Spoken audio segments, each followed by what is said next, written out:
Well, this is our last symposium of Sunday. The topic is helicopters, and as I've done a little research on this, there's a lot to learn about helicopters. The three people we have on our panel are very, very different. Seth McConnell, did I say that right? McCullough was a helicopter pilot, flew Marine One. That's one you see all the time that takes off from the White House and takes the president over to Air Force One, and of course there's a Marine One at every location to do things. Rich Lee on the far right is a test pilot in helicopters, and I got some great information. I got to get your email. I talked to my kid about those questions.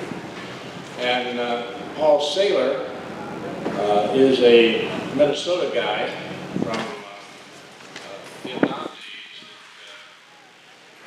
Has flown helicopters, and did you bring your book over? But anyway, Seth, how did you get into aviation and into helicopters? Talked a little bit about this last night. I grew up in Iowa. I was actually born and raised in Iowa, and I had an older brother that went to school at the Naval Academy, and I kind of followed in his footsteps and ended up there. And both of us went there with the notion that we thought we'd like to be pilots someday. He ended up being a Navy pilot through C-2 Greyhounds, which is a cargo plane that flies on and off aircraft carriers.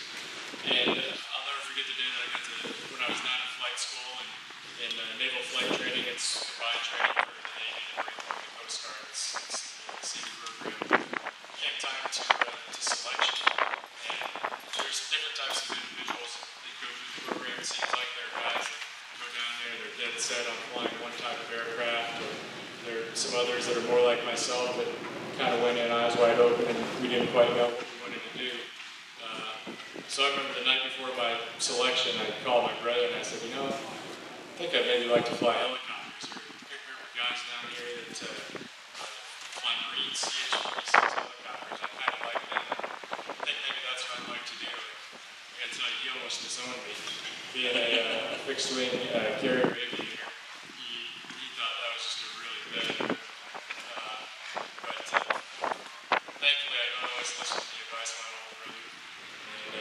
And I did select rotors. Went to South Whiting Field in Milton, Florida, where I went through advanced training and air my wings. And at that time, then I had a little bit more information about the different squadrons in the Marine Corps. And there was a squadron, HMM 161, it stands for Marine Medium Helicopter Squadron 161, the Greyhawks out of Miramar. And at that time, they were running casualty evacuation, dedicated casualty evacuation squadron. It was deploying to Iraq, a little base called Alticanum right there between Fallujah and Ramadi. They were providing casualty evacuation support to multinational forces west. And that was a squadron that really wanted to be a part of. They were a very professional squadron. I was fortunate enough to get on with them. And that's how I got to initially become a helicopter pilot. I'm going to jump ahead with a question. Isn't all the joint helicopter training now done at Rucker in Alabama? The Army continues to have their schooling up at Rucker, but the Navy, Marine Corps, and Coast Guard maintain their presence at South Whiting Field in Milton, Florida. So the syllabus, I think, over the years has become more and more similar. I don't think it's quite exactly the same now, but they're very close by. In fact, we were just talking earlier, there's a little spot where a lot of the instructors like to go get lunch. So some very wise, enterprising individual decided he could probably make barbecue all day long and sell fuel while the instructors go to lunch. It's a dead center between Rucker and South. Is there a move to consolidate the training facilities by the Defense Department? There have been a lot of moves like that over the years. To be honest, I don't know exactly initial moves when I was going through training were to combine and create a common syllabus. I know at the time the Navy, Marine Corps, Coast Guard, there was some disagreement with the Army and on what was or was not to be included in that. That might be why on the rotor side there's some degree somewhat of a split there. I wouldn't be surprised if it eventually goes to that some days. Well, the platforms in the Army with Apaches and it's several aircraft frames is different from the Coast Guard and the Navy and Marines, right? Absolutely, as the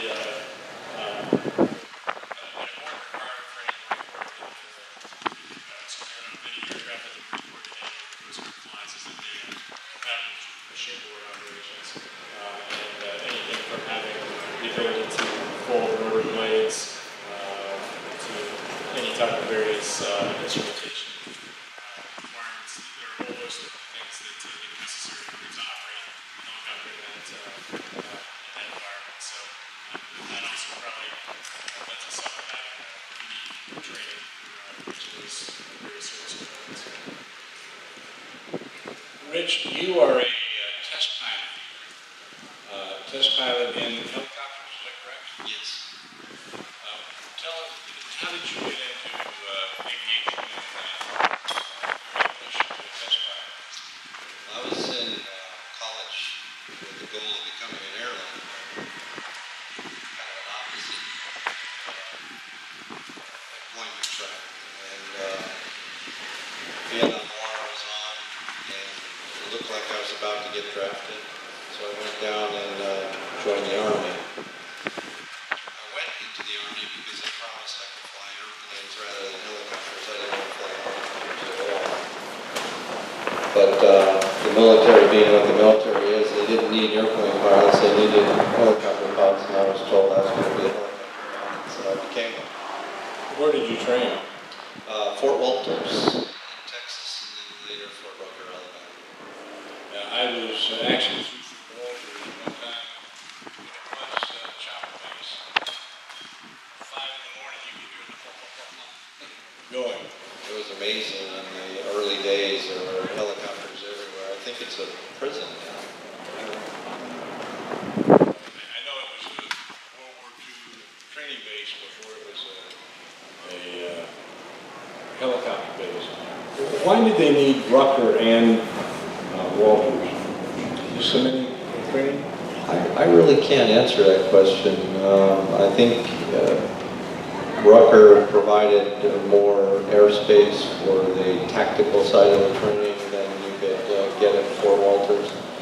But when I was there, you did primary rotorcraft flight training at Fort Walters, and then you did advanced at Fort Rucker. But I don't honestly know the exact reason they did it.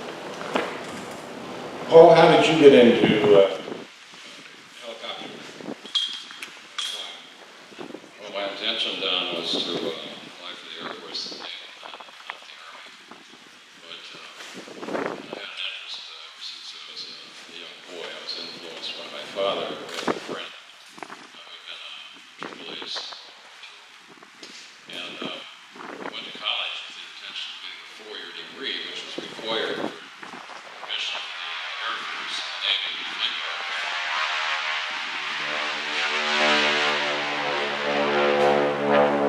But in my junior year, I needed glasses. My vision was no longer 20/20. And so as I was getting close to graduation,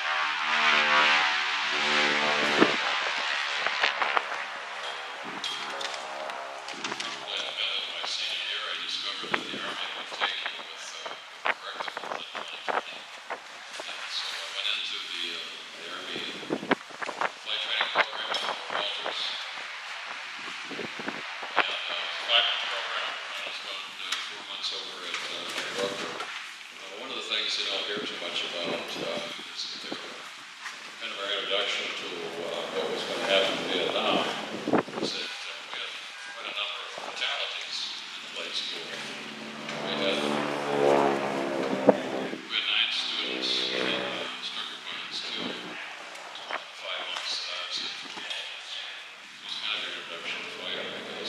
just started thinking about what I had. And somebody told me at that time that the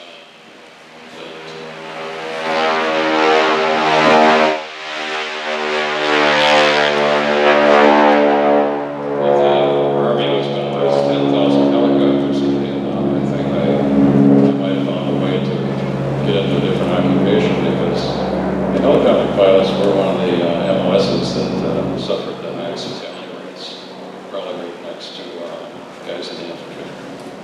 Yeah, I got to know a guy that was a medevac pilot from Vietnam, and he told me some harrowing stories about medevac guys in the air. Have any of you flown the new Osprey, or had any experience? I know you haven't. Anything with you, Rich? Well, the Osprey is one of the products from my company, and I was chief pilot for that particular line for several years. What would you like to know about the Osprey? Well, is that is both a Navy and Air Force platform? Yes. I don't think the Army has any, do they? No, not this time, and I don't think they intend to purchase any, although they are looking at a joint heavy lift helicopter for all the services. Do you think that'll become, to our earlier conversation, if that's a Navy and Air Force, where does the Air Force do its helicopters? Is that through the Army? I don't honestly know where they do their training. They used to do it with the Army, but I don't know. When I was in, they did it with the Army, but I don't know what they do today. But you have flown the Osprey then? And the Osprey is a great helicopter. It has some early teething problems. Airplane helicopter, because I'm a helicopter, I think of it like a helicopter. But it's been a very effective tool in combat, able to take troops a long distance at speed and yet land in a helicopter when they get to the destination. So it's the next generation. It's what's the future.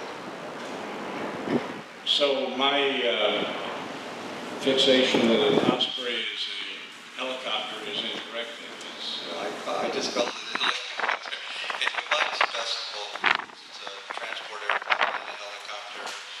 In the Air Force configurations, it can be a little special operations aircraft that can be configured for attack sort of missions. And the Marines use it for all sorts of things. Because Marines always do.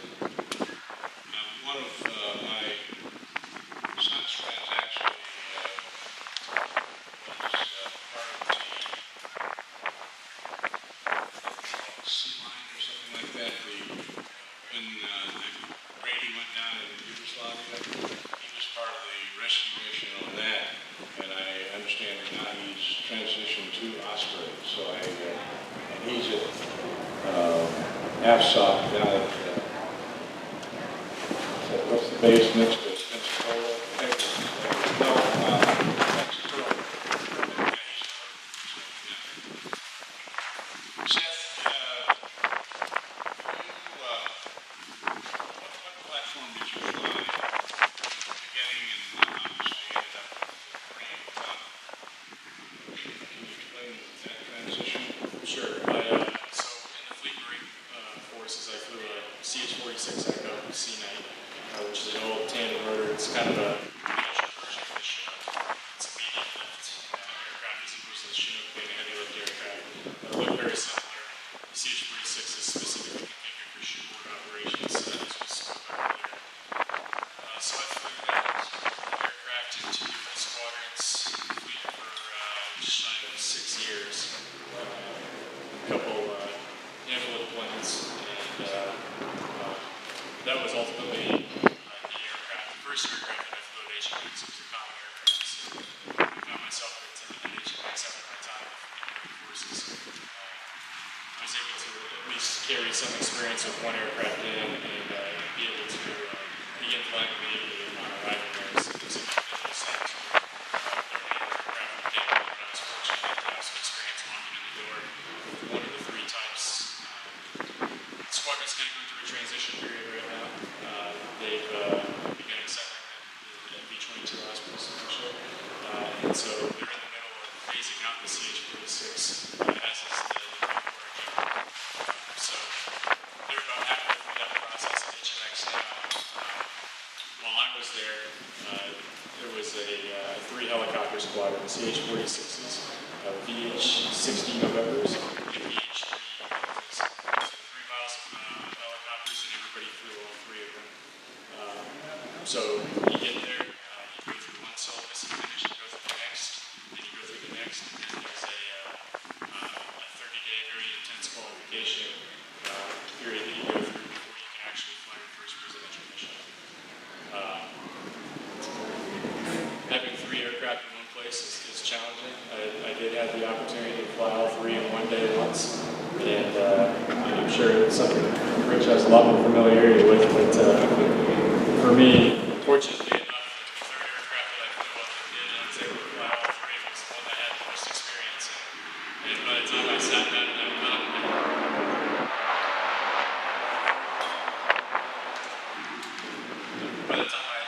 and took a look at the cockpit in front of me, nothing looked familiar at all. Because I was trying to let my mind process the various checklists and everything that we go through. So it took a minute, but it's like anything else. It's something you learn a little bit with time. You kind of proceed from one aircraft to another. Well, Paul, you flew the Huey, right? I flew the Huey for months, and I flew the OH-50 in time. Did any of you fly a Huey, or you came, well, you probably did. Oh, I flew a lot of Hueys. My time.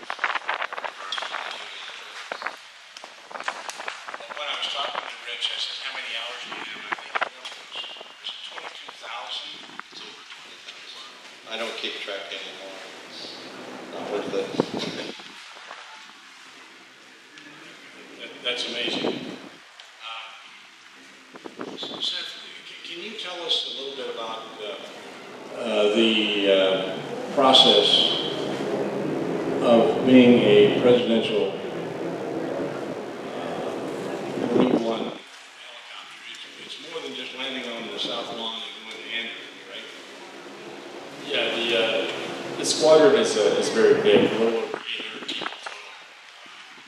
A lot of equipment, a lot of machines, and a significant presence because we go everywhere with everywhere the president goes. If he has need for vertical lift capability, we're there to provide it. That means that we travel internationally. That means that we travel domestically. Sometimes that means that we fly aircraft across country to be in position when and where we're needed.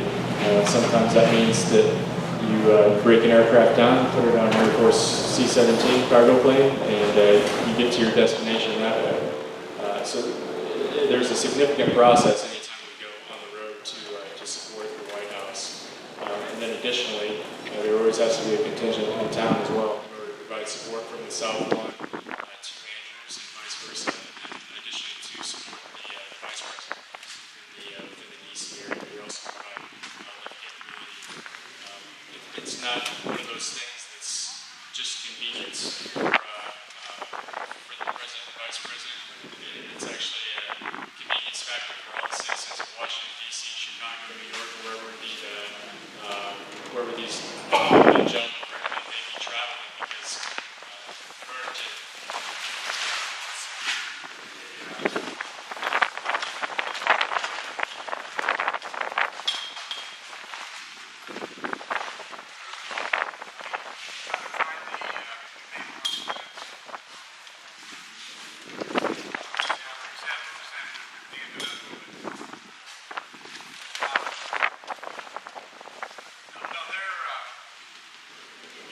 Go over to the next campus.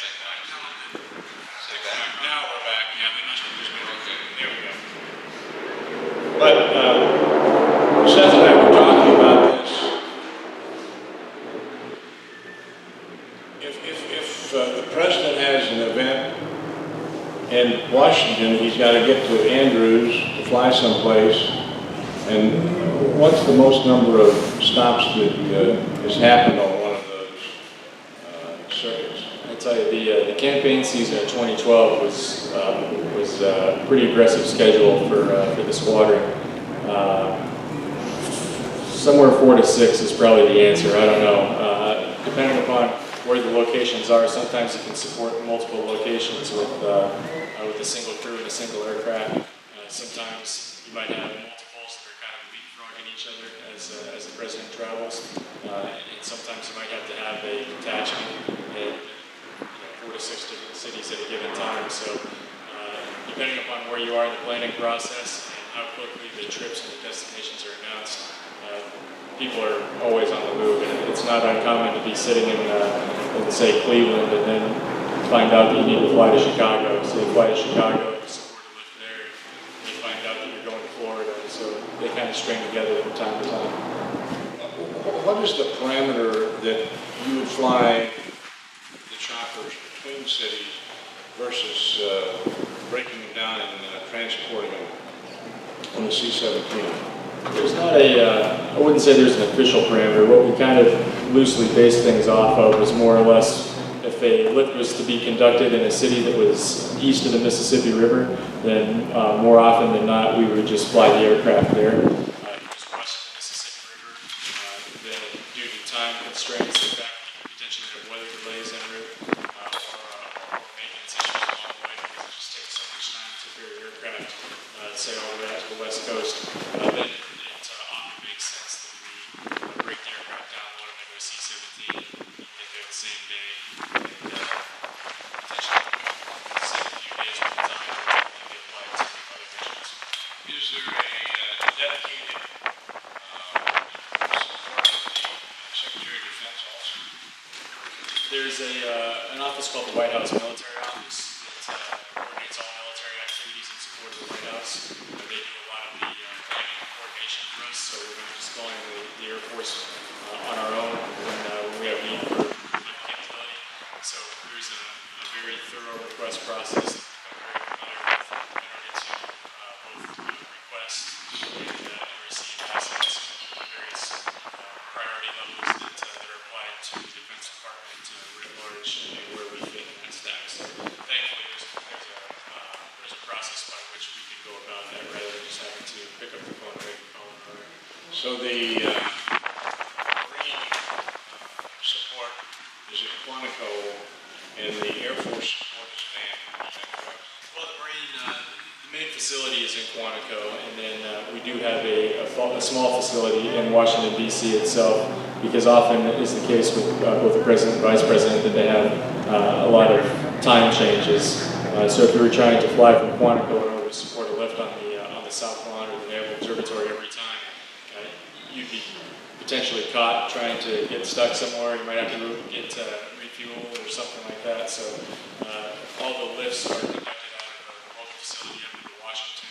Main maintenance facilities are down in Quantico. And then all the Air Force, the AMC flights that come in, they may come in and spend the night up at Andrews and pick us up in the morning at Quantico. But they come from everywhere. They come from the Corps, they come from Charleston. Never can tell what the station on the tail of the C-17 is going to be when it shows up.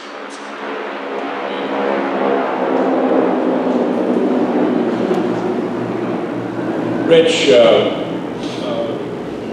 you've seen a great evolution of vertical lift platforms.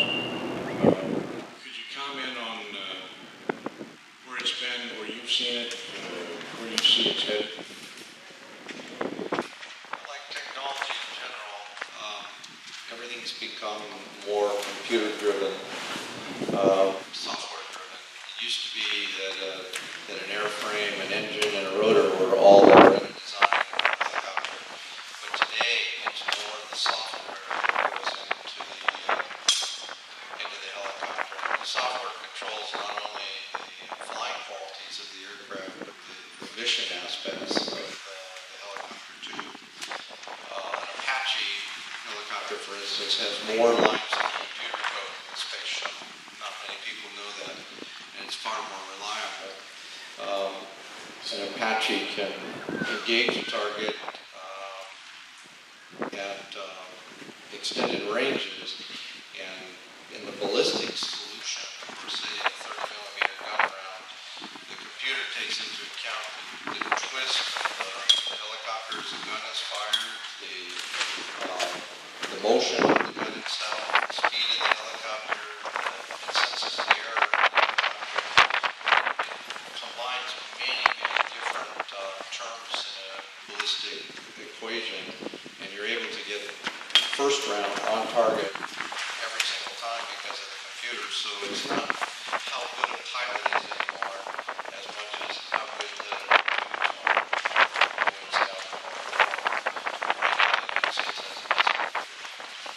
There's a lot of information about the drones now, the terminology in the military is the RPA, low piloted aircraft.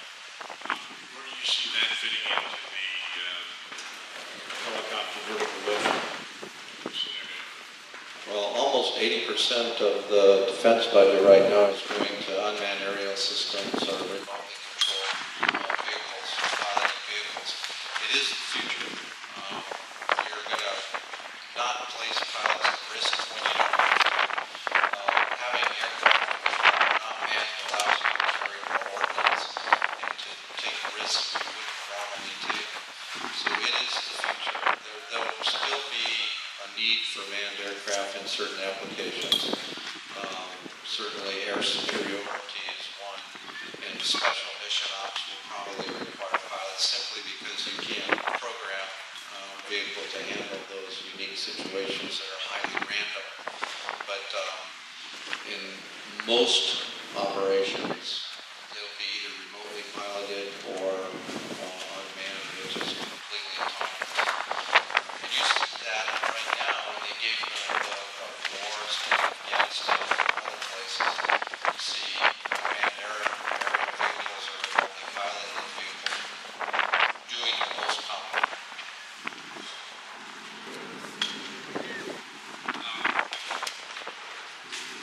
Well, what years did you fly helicopters? I started flying helicopters in flight school. That's the problem with an air show. Airplanes fly. Sound of freedom.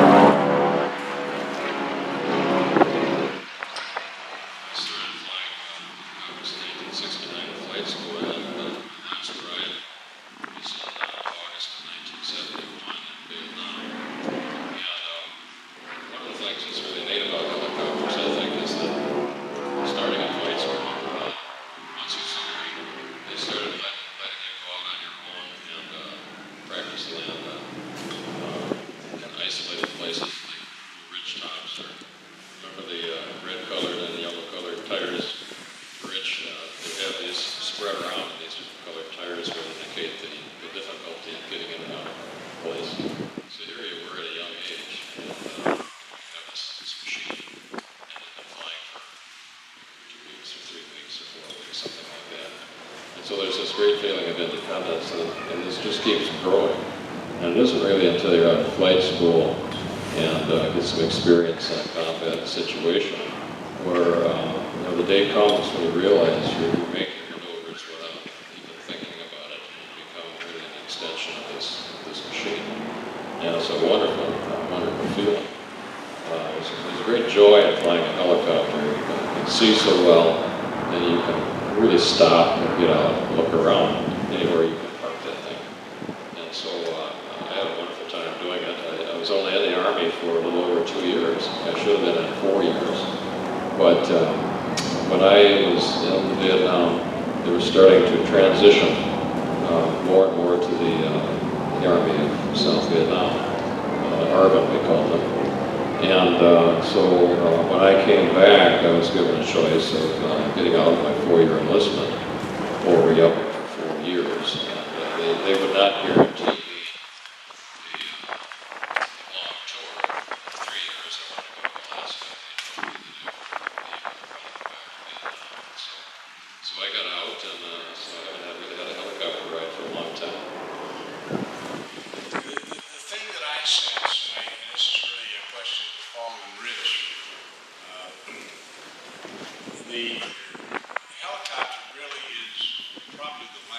fast usually fly. Is it fair to say? Well, that's for all of us. You guys can jump in when you want to, but yes, it is. It's probably the purest form of flying that's left. We can go up and down and sideways, backwards and forwards. We can land places that other aircraft can't get into, and it's a pure expression of flight that I don't think you find in any other type of flying. And I think Paul made the point about the number of training fatalities. But one of the things that I do is run the World War II History Roundtable. And the huge number of fatalities in training during World War II was recently brought to my attention. So that seems to carry on into some continuity of the learning process. All three of us here could have been one of those fatalities in training because, you make mistakes. Or sometimes two students and their instructors get in a position where somehow they see each other collide. And all of us avoided that somehow, but the skies get very crowded. There's a lot of students in the air at the same time. And some fairly green pilots, mistakes can make people die. But over 20,000 flying hours is pretty immense, isn't it? That's Over mine. 50 years. One of the things that Paul has done, and I didn't bring one over here, but again, these guys have a booth over in the Big Ten. And could you tell us about the book you've written? It's not about helicopters, but I think it's an important offshoot of your interest coming out of aviation. Well, I mentioned earlier that my father had influenced me towards aviation because of a friend who was killed during World War II at AAA. He was Major Dower, 22 years old, a squadron commander from a little town in Hill City, Minnesota. And I happened to meet his widow in 1998 and discovered that this pilot, with all he had accomplished, really had been forgotten. So I began to do a lot of research, and after about 9 years, was able to get to a point where I thought that, with his diary, a number of letters, interviews I'd done with pilots that flew with him, and dogfight reports he'd written, and a number of things, and some contribution to aviation history could be made by putting this all together. And so I published a book in 2011 called The Arrangements Are Sweet. And I would not have been able to do that without having been a pilot myself, because, as you describe things that a pilot is doing in World War II, it might be going through a heavy layer of overcast. To have experienced that yourself, be able to write about it, makes it all much more real. But also my background in college was primarily American history, and they teach you in history courses how to research, how to be objective, how to gather facts, how to present that, how to document, and on. So had I not had that background, I wouldn't have been able to write the book. Can you tell us about the monuments that's being built? And by the way, if you don't know, he flew with a fellow named Ken Dahlberg. Ken Dahlberg was actually a triple ace from Minnesota, and he wrote a book about his experience. But tell us about what you have coming up this fall. Well, it's really kind of interesting. The village where Major Bierbauer was crashed after attacking a German airfield. He was hit straight from the airfield, and his plane crashed in a vineyard adjacent to a little town called Saint-Thérèse. And he was found the first person to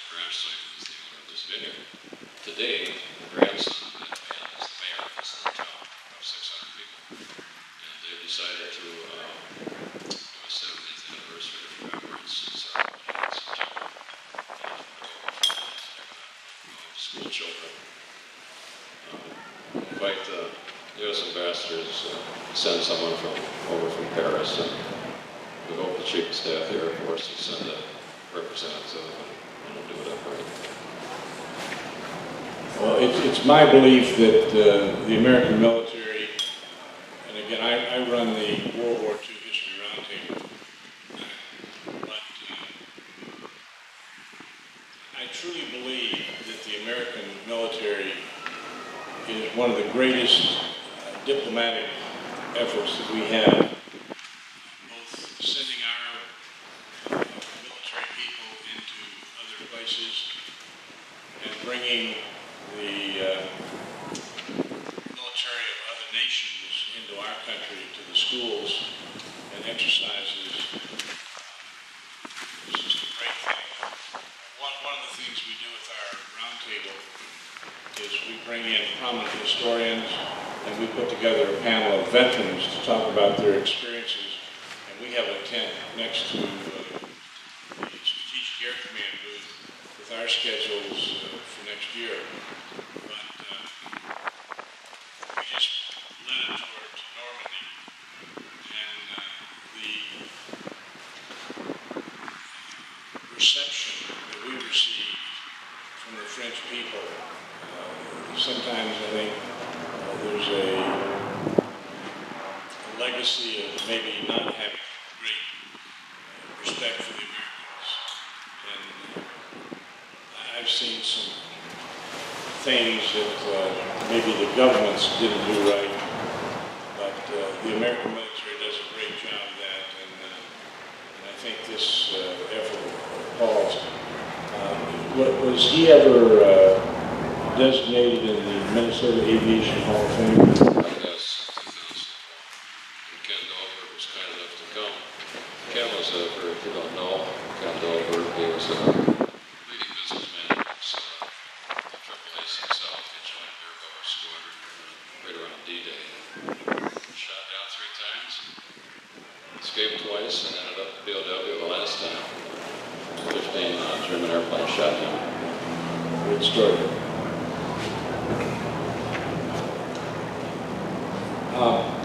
Seth, you're out of the active military now. What have you continued to do as far as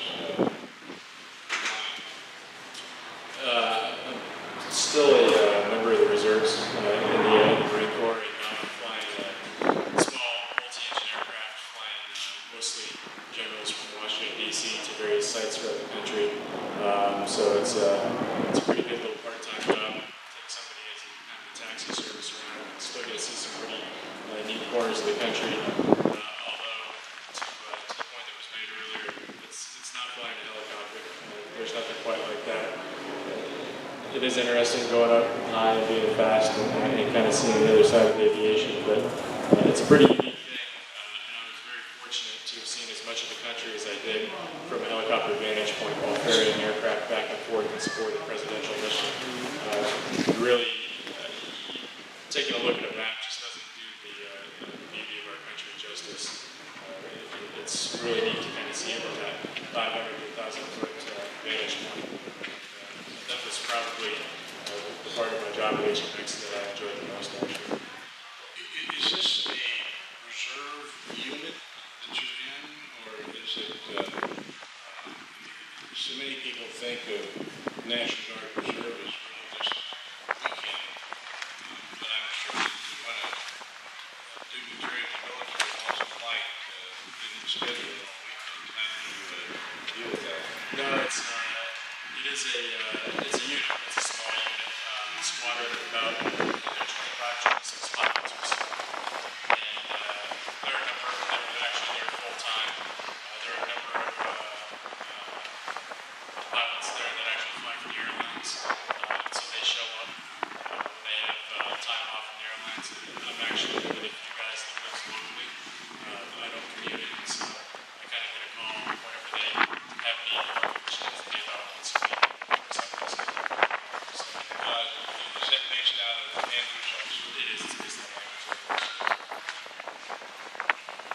Rich, I think when I called you, we talked about this. My son just finished his 2 years in the Air Force. He's got about $2,500, maybe $2,800 in F-15s. He just transitioned into EV-9s.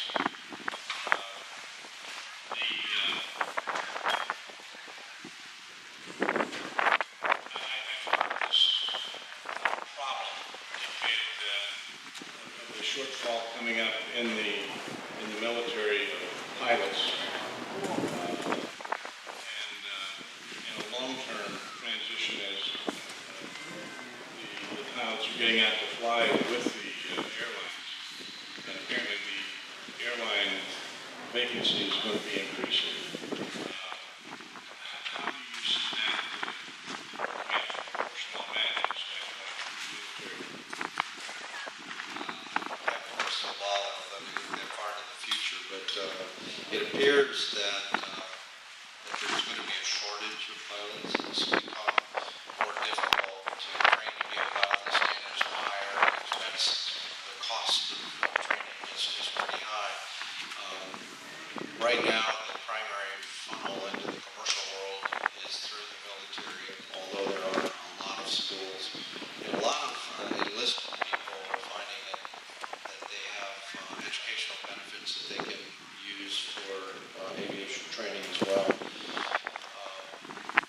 But as the older guys, my generation are retiring, there's going to be quite a void. And it's expected that the current Gulf War veterans and the veterans of the Afghanistan